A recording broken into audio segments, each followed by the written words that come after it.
DNRBS, we are back with our second interview of the day with none other than Vinci. Just give him a clap out here for sure.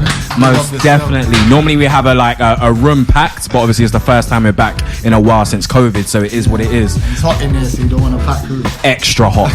Extra hot. So for anybody that doesn't know who you are, before I get into my annoying little talks here, who are you?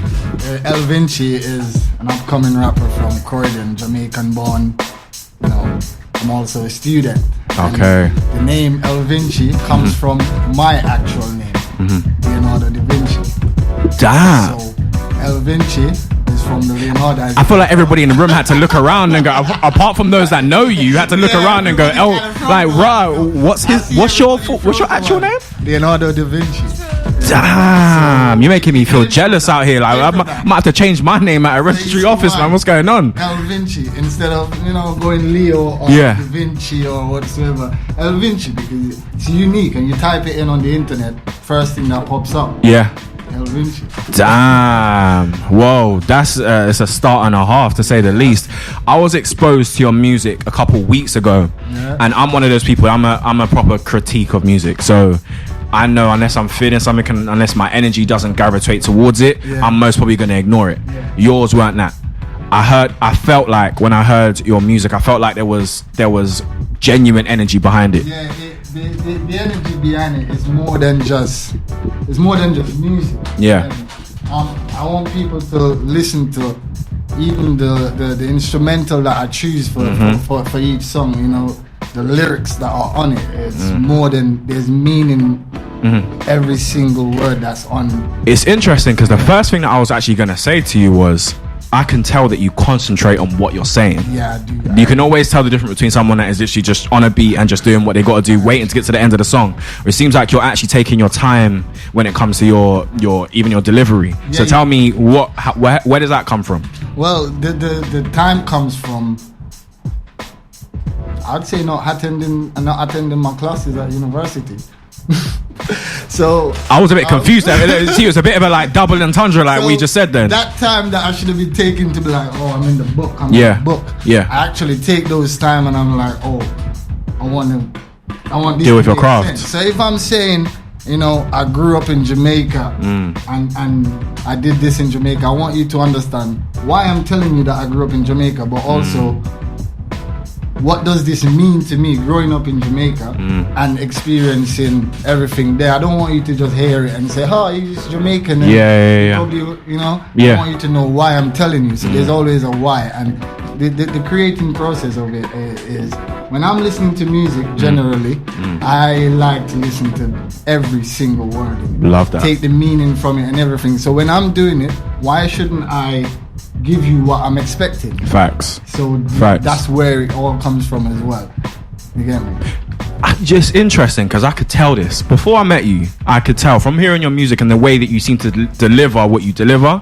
You can tell you think about it. Yeah. Which to be honest, it should be that way. It should. But other than that, you obviously, let's go back to you growing up in Jamaica. Yeah. Now I want to know what kind of influence that had of you go to today where you are now. What kind of influence did that have upon you? It's actually quite interesting, because growing up in Jamaica, the music that I was exposed to as a younger one growing up in Jamaica, not to change the subject, but from growing up as a young 6, 7, 8, 9, 10, I can remember every day I just want to be hanging out with the elders. Yeah. Every single day I just want to be hanging out with the elders. Okay. And the elders always listening to some interesting cassettes. Okay. Dub plates. Yes. You can hear those American, Biggie Smalls and all of those legends. Music that you never hear on YouTube or anything. Like on some one-drop instrumental, you're just hearing them just saying stuff. And those things always intrigue me. Yeah. Because what they're saying is, they're not saying some silly stuff about the bottles and you get me? They might mention that in it, but they're saying some critical stuff that you need to listen to. And those things kind of inspire me. So growing up now listening to dancehall and reggae, I have a wide genre of music in my, and I can choose which one you delve into. There you go. So reggae, dancehall and hip hop. was the go-to for me. Straight away, you got Beanie Man, Bun Yes. Killer, Buju Banton, and all of those guys, Vibes Cartel, Mavado. And then you have the younger generation who's coming up and dominating in certain ways. It's like so much influence is there. But drifting from the music now, there's also influence in your community. Right. Influence in your friends. Influence in everything that you do. My community has influenced me in a lot of ways. Right. Not just by the music and everything. Because I had an artist in my community, Ripper. Okay. Always wanted to be like Ripper, man. Right. Always wanted to. This is when you were young, yeah? Yeah. Yeah. And Ripper was the artist. Ripper is like that conscious artist. Okay. Yeah? Everything he say is conscious. It's like telling you to be positive, telling you to be positive. And it's always that drive. Until I wasn't writing music or anything until my cousin Chad. You know, you come up on a summer holiday one day from Clarendon. Yeah. And I'm from St. Mary.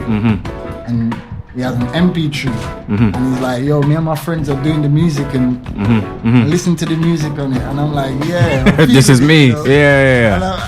And me and my other cousin TJ, we just started recording on that same MP3. Damn. And we started recording, and well, you know, back then it wasn't about the lyrics. Right. Back then it wasn't. It's about the vibe. It was about the vibe. Record and. You know, I used to call myself Scratchy back then. Scratchy. Because that's my nickname from primary school. Yeah. Grade 3. Yeah. My friends gave me that nickname. Yeah. So if you go back home and ask for Scratchy, That's you. That's me. And yeah, I showed it to my cousins and my sister, and everyone was like, yeah, but you know, it was always education, football, and music. Education, football, and music until it was education. Until I got diagnosed with epilepsy. Okay. So that again, major impact on my life in so many ways. Tell me, how old were you when that happened? When I got diagnosed with epilepsy, it's 2009. I was about 15. Okay. 14, you know? What So kind of effect did that have? it did have an effect on me. I had to stop playing football for a while. Right. I lost concentration on my music, which I was interested in. I lost myself. Right. So I was starting fresh. Yeah. Once I was diagnosed, I was starting fresh. New beginnings. Anyways, came to England in 2012. Went to college, met up with Richies and Doomy Sami, who calls himself Young Bees from South Africa. He does his music, but at that time he was learning. He was learning to produce his own music. He was writing his music, but he wasn't recording it to put it out. He was learning to produce his own music at the time. And I told him that I do music. Yeah. Went across. And every day we'd hang out at his house doing music, and I recorded my first song. I've got to say, just before you say that too, I love the fact that a young Jamaican kid comes over and a young South African kid go and meet from other parts of the world and then end up connecting that. Someone needed to have a camera, because that would have been an amazing collection of upbringings. It was, man, and Richie's from Nigeria. Oh, so damn. South Africa, Nigeria, and Jamaica. Yeah. 3 friends just doing the music. Young B is still doing his music, but he's drifted off more to his cultural music. Right. And anyways, it's just the Jamaican impact on me that wanting to do music. But when I recorded my first track in the UK, I didn't like the direction it was going. I think a lot of people had that same type of story, but yeah. I didn't like the direction I was. Why? It was violent. It was violent. Maybe the London energy just took over. Damn, it was violent. It was pretty violent. What kind of stuff were you saying in it? SBPG is only 5, but yeah. I was saying, I've seen man that dirty. Oh, damn, down them. Allegedly. The truth. Yeah. But allegedly. I have to say that. And even though I was saying it, I don't want to be preaching something to you, to those who are listening to my music, that I know that me as a person, because my life changed after everything, right? The epilepsy and that, and certain things I would look on in certain ways. I was like, nah, I can't be singing those. I love that kind of music. Same. Because word playing those music is crazy. So fantastic. Of course. But there's that massive but. I wouldn't want to be generating views from that kind of music, influencing the outside world. So let me ask you this. I feel like this is probably something that happened to you probably. In the UK, I think you've got a lot of great artists, but again, it sounds like they went through that same conflict of, do I want to sit here and say the most craziest thing and then get loads of views, or say something conscious, but maybe in about 5 years people look back upon it? So how do you feel? Is that the kind of conflict that you had? I had the conflict, and throughout university, my friend Richie's always saying to me, bro, you need to record and just start putting out your stuff. People will just start listening to it. And then when I explained to him what's really going on, that I wasn't feeling all of that for me personally to put it out there from a music perspective, he understand where I was coming from. Right. But the plan was to finish university before I even started putting out my music in the UK. Which before I get to that, putting out the music, and he was, start put out the music. Anyways, my family and all of that always knew I have the interest in music, but I was so focused on education. Right. Like I said, my life had actually Which is good. changed, and coming in the UK and everything, I was so focused on education. Yeah. But I would write every single chance I get. Yeah. Cappella, beat and all of that. Every chance I get. Until COVID struck. Damn. You took one of our questions away, but yeah, I like that. Go. This is where I was about to head to. I was literally gonna ask, how has it affected you? So yeah. Struck, and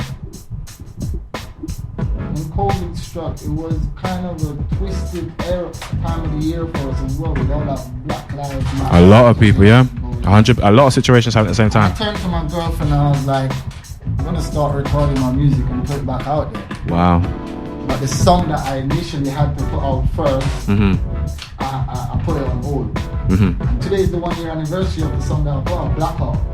Okay, of course. It's the 1 year anniversary of it today. I put it out 1 year ago, and that was the first song I put out, Black Heart. And then from there, I just written and put out consistently. And so April now, 167 Phosphine. Definitely, Rich. I commend you on that, 100%. Definitely do.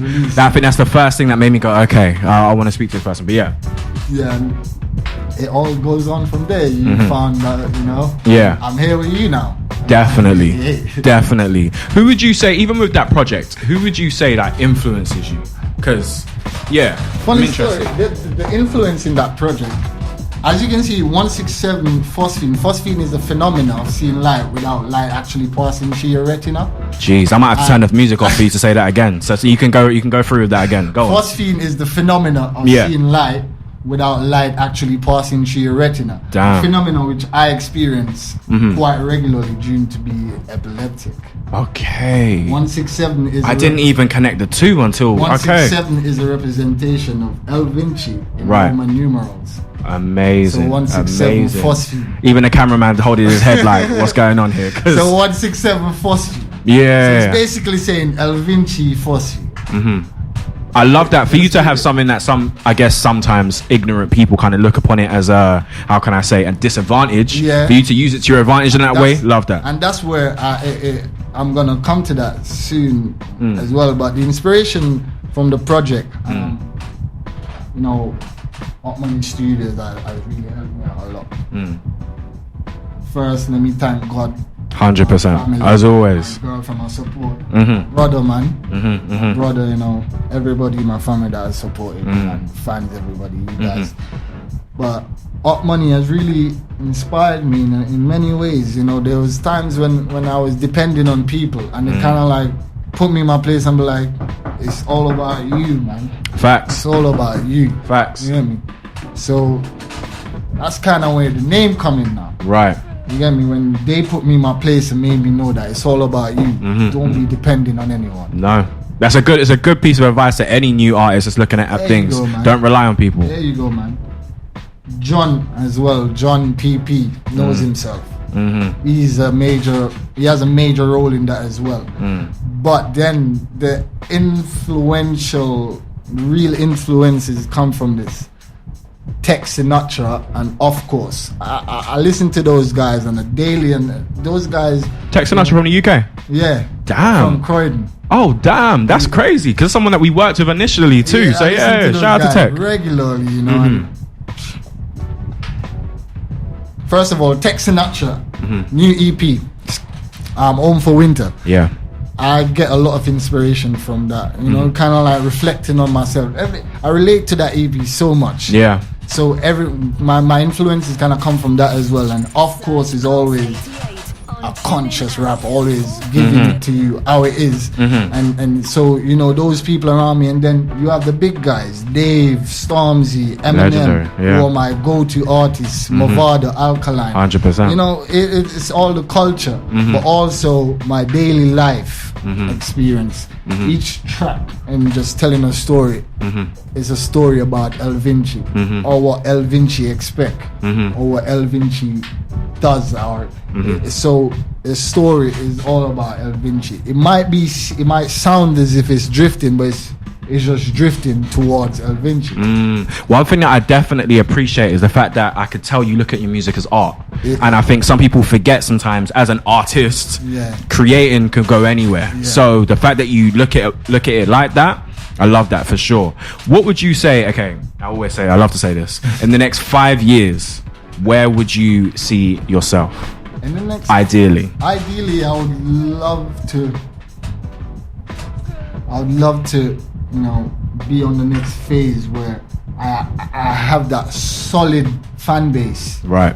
That solid fan base, but also be that person who everyone is saying, oh, El Vinci is always so positive. I just want to make that mark of positivity, because any bad guy can do good. Facts. Every living soul is capable of great good and great compassion. So it's, you know, I want to be one of those persons to make that mark, you know, where you can follow on from that positivity that I'm pushing out there. You get me?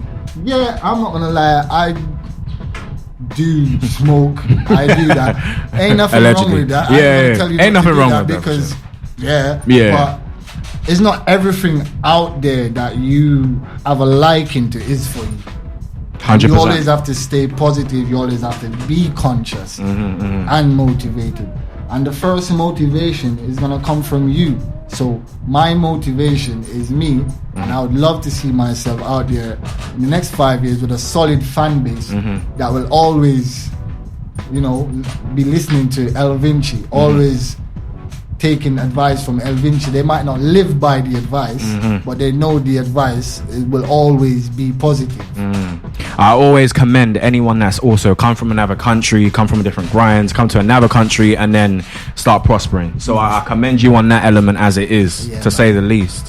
What would you say in, let's say, if we were to fast forward many years, you've gone through what is going to be, I potentially can see a successful career. In the future, if you look back, what would you look at? What would you look and say, okay, I want to be seen as this. This is what I want to. I want people to really come back and go, okay, this is what I am. What do you want to be seen as? As a leader, a motivational leader, and an inspiration to disable, not just disable. Especially them, because I'm classed as disabled. Right. With being epileptic, but that should never stop you from pursue what you want to pursue. It should never, because being epileptic, I'm not supposed to be flashing lights. There's a lot of things I'm not supposed to do. But to be honest with you, I'd rather take that chance than to say, I actually break without dancing. Right. So right. 100%. It doesn't make sense you break without trying. I'm broken, but you didn't try. You're not broken. You're just a slugger who's too lazy to try. Facts. Yeah. So I want to be that guy. Never let epilepsy hold him down. Never, because that was the first thing I did when I got diagnosed. I let it hold me back from every single thing, literally. And that was the biggest mistake. It's a strong message. It's a strong message, to say the least. And I'm happy that, you know, it's even people that I guess would have what is classed as disability like that and wouldn't even say it. Yeah. They wouldn't even put it to the forefront. I used to be scared of saying it. Right. I never used to tell people that I'm epileptic, and For example, I go out with a girl and Yeah, you don't want to say. And I had a seizure. Yeah. That's it, bro. You shouldn't hear from me again. Right. Once I have a seizure and you see, Yeah. you're not hearing from me again. Wow. I'm so embarrassed about it. And I didn't tell you. Nah, I wouldn't. I'm applying for jobs, I would put it on there. And all that. But now I embrace it because, to be honest, if I didn't get diagnosed with epilepsy, God knows where I would have been. Well, I commended you already, but I gotta do it again because at the end of the day, you are only going to, you normalizing it help so many people. And it is normal at the end of the day. We all go through certain different things, and it's a beautiful thing for you to be brave enough to say, this is what it is, take it or leave it. Just look at it this way. Where I'm from, epilepsy is looked down on. Right. You have epilepsy, you're cursed. You're not sick, you're not. Yeah. They just look down on you. They don't expect nothing. And it's crazy because a lot of people that might have said that aren't on radio today. Yeah. So there you go. You know, they don't expect nothing of you. But I just want to say, whatever they expect of you, you should expect greater of yourself. 100%. There's a star out there for everyone. And you can go beyond that star. There is a star out there for everyone. We are definitely gonna. I like that energy for sure. So anything last that you want to say to the people? If anybody doesn't know your music at all, why should they go and find your music? Go and find Vinci music, because on the days when you're feeling like you can't carry on, that's the music that's gonna push you. On the days when you feel like you can carry on, that's the music that's gonna push you further. So you'll always have that positive vibes from Vinci music. Transcend lifetime. Go beyond your dreams. Go beyond every goal you've ever set. That's what Vinci represents. Transcend your lifetime. And if anybody heard that and still don't want to find it, I don't know what to say to you. So you definitely know you want to go find it. You got LD and RBS co-signed, to say the least. And if you really look at our history, you see that every time we've co-signed people, it ain't for no reason. So we know what it is. So LD and RBS, your socials too? Yep, my social is Vinci. Just type Vinci on any social platform you find me. Google, Snapchat, Instagram, Facebook. Anywhere you'll find Vinci. And let's say thank you to Vinci for sure. LD and RBS, as always. Again, some Little Dirk, The Voice. Here we go.